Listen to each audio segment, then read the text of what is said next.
Hey everybody, this is a quick overview of the Solitaire version of Dual Powers Revolution 1917. The rules for this, of course, come with the base game, as well as everything you need to play the Solitaire version of the game. Now, in this particular example, I have decided to go with the provisional government. Here are the provisional government's leaders, its tokens, and I have drawn a hand of 4 cards. These I can look at. I've also drawn a card off the top of the deck, and I've placed it face down as my secret objective. It's so secret that I don't even get to look at it. Now, I don't get to look at it yet. There are ways for me to look at it, and I will talk about that later. Over here on the other side, we have the Bolsheviks. I have shuffled the leader cards for the Bolsheviks into a stack here. I have the Bolshevik leaders and the Bolshevik tokens, which are different from the normal Bolshevik tokens. They, in fact, are much more plentiful. I've also drawn a hand of 5 cards to begin the first round of the game. And notice up here I have not drawn a secret objective for the opposition or the AI. The secret objective will actually be revealed in a really cool way at the end of the round. I've also set up the game in the same way you would set up a 2-player game. I've drawn an unrest token and placed one of them randomly in the blockade space, indicating that the blue arrow is now blockaded. That's a bridge. I can no longer move units between these 2 regions. And I've also drawn this white token, the white region, in the unrest space. The unrest, or the area of unrest, is always scored first at the end of the round.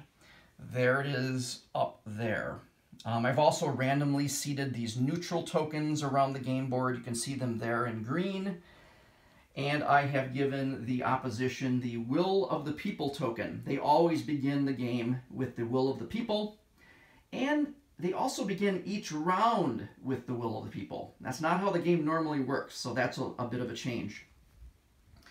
This game will only run 3 rounds at the most, okay? And that is, it'll run the full 3 rounds if this victory point marker has not reached all the way to the end of the victory point track in either direction. If it ever does, that's a sudden death victory for that side. Some of the interesting elements here for Solitaire. One of them is you get to pick a difficulty rating. Okay, so here's the difficulty token. I have selected 2. That is out of 6, 6 being the most difficult, 1 being the easiest. The 2 is directly related to the back sides of these tokens. See the X there? So that has a value of 2 now, because I've selected difficulty 2. When you score a region in this game, you're always comparing strengths. So I'd be comparing strengths in this region. After everybody has scored, after you scored a region, you'll flip every token upside down. And in some cases, you'll be diminishing its strength. So in this case, a 3 would become a 2. But down here, you know, these 1s would actually become more powerful when they flip. If you ever have to flip a token that's already been flipped, well, they just get removed from the board back to your pool. Unless it's a leader token, then they're just out of the game entirely. I've also drawn a hand of 5 cards for the opposition.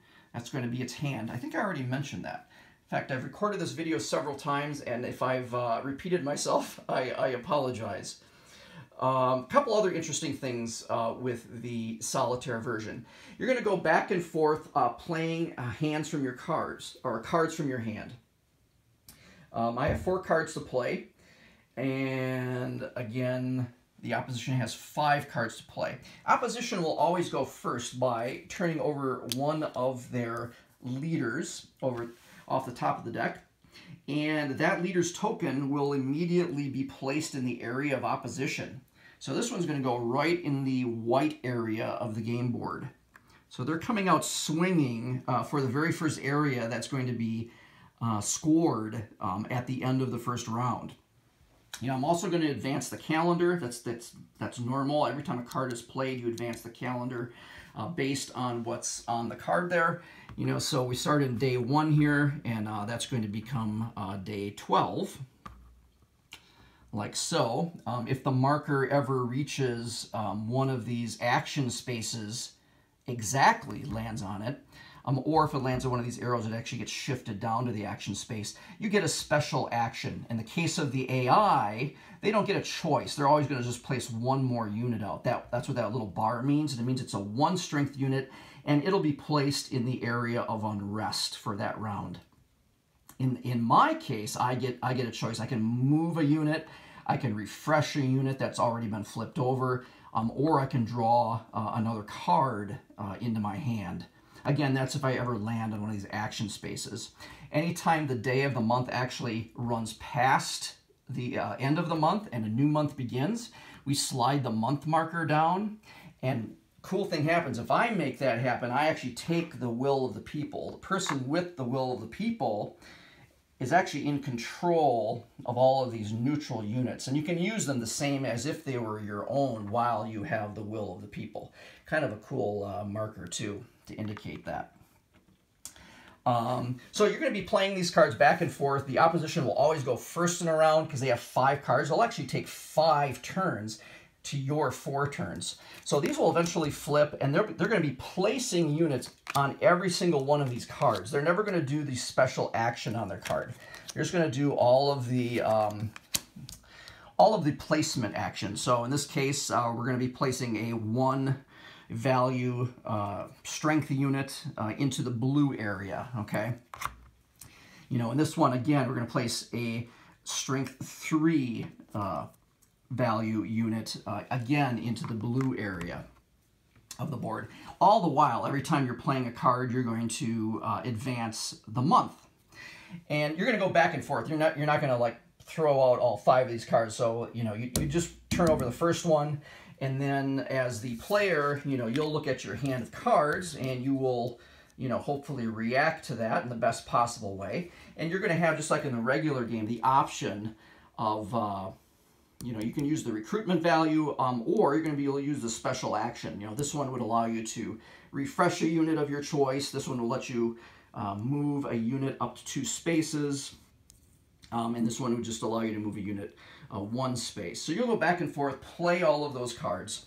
And then at the end of the round, you will score the area of unrest. Okay. Then you will, then it becomes secret objective time, okay? So by that point, it's possible that I will have been able to look at my secret objective. And one thing I forgot to mention is I have these special actions here in a regular game, but in a solitaire game, they've added an extra action. And that extra action is the option to look at my secret objective.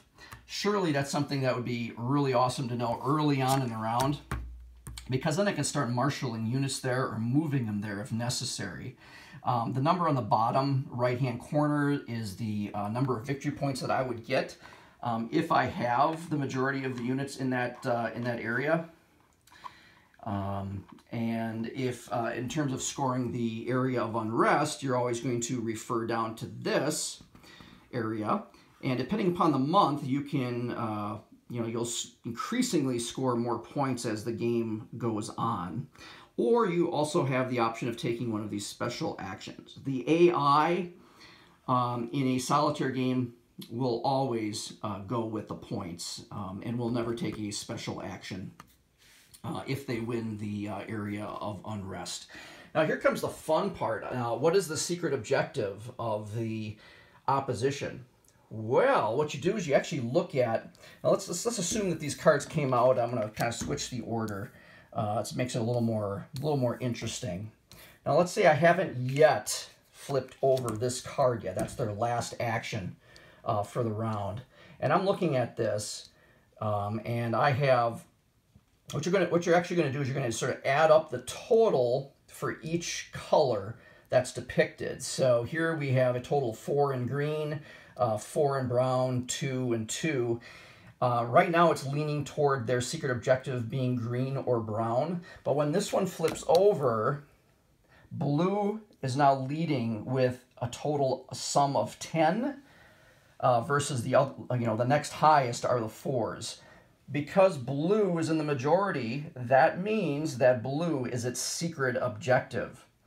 That's a very cool mechanic because, if you're, it's just the luck of the draw. I mean, if these come out early as the first two cards for the AI, there's a really good chance that blue is going to be, now that's before you see these cards, that blue is actually going to be the area where its secret objective is. And so in a way, it's kind of simulates a player sort of broadcasting where their secret objective is going to be.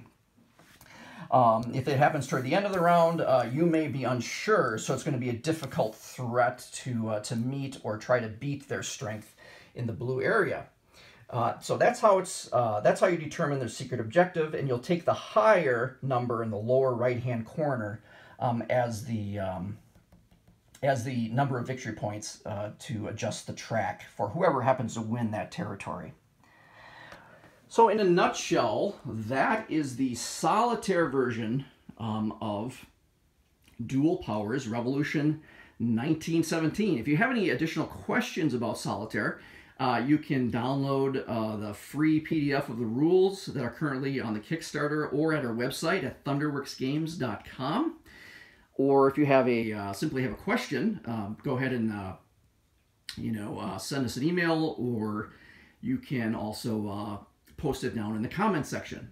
So thanks for watching, and we hope you enjoyed the video.